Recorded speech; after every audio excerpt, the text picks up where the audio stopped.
I made some observations about life. And I called my observations View from a Hearse. Folks, I've been viewing life from a hearse since I was a little kid. I can't help it, that's just the way I see it. Now the first observation, now you guys, y'all don't get mad with me, but you listen to this country undertaker, because I'm fixing to tell you the truth. The world ain't gonna stop when you die. Some of you guys got up this morning, you looked in the mirror and you thought, you know, doggone, I'm important, you know? Something was to happen to me, my wife would be in a mess. Listen to me, I hate to tell y'all. She'll be fine.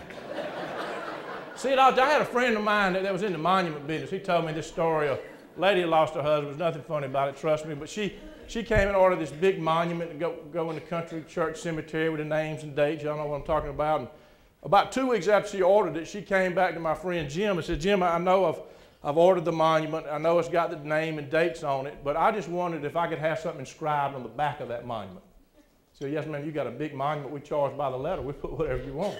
She said, well, how about putting these words on the back of it? The light of my life has gone out. He said he could certainly do that. So he called to have that done. About 2 weeks later, they installed that big monument in this country church cemetery.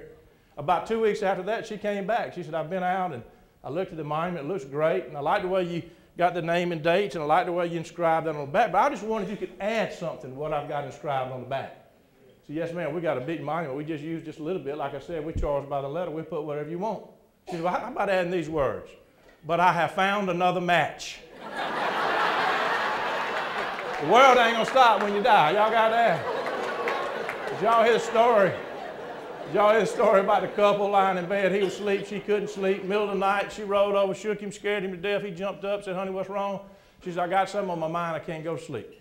He said, well, honey, I hope it's important. You know I gotta get up and go to work in the morning. He said, honey, I wouldn't have woke you up if it wasn't important. It's very important. What I want to know is if something happened to me and I passed away, would you get remarried? He said, honey, why in the world are you asking me that tonight? You're not even sick. Can't we talk about this over breakfast? I said, no, I want to know right now. He said, no, I wouldn't. I'd live right by myself the rest of my life. She said, well, I appreciate you telling me that. I feel better. So he rolled over, fell asleep. A few minutes later, she reached over and shook him again. He jumped up and said, hey, well, honey, what's wrong now? She said, I've been thinking about what you told me. She said, I believe I want you to get remarried. She said, I can't stand the thought of you living by yourself the rest of your life. Something happened to me. She said, honey, I get remarried. Whatever you want me to do right now, I just got to go to bed. I got to get up and go to work in the morning. He rolled over, fell asleep again. A few minutes later, she reached over and shook him again. He jumped up. She's sitting up in the bed. She said, honey, I got to tell you, I'm really bothered by this conversation we're having.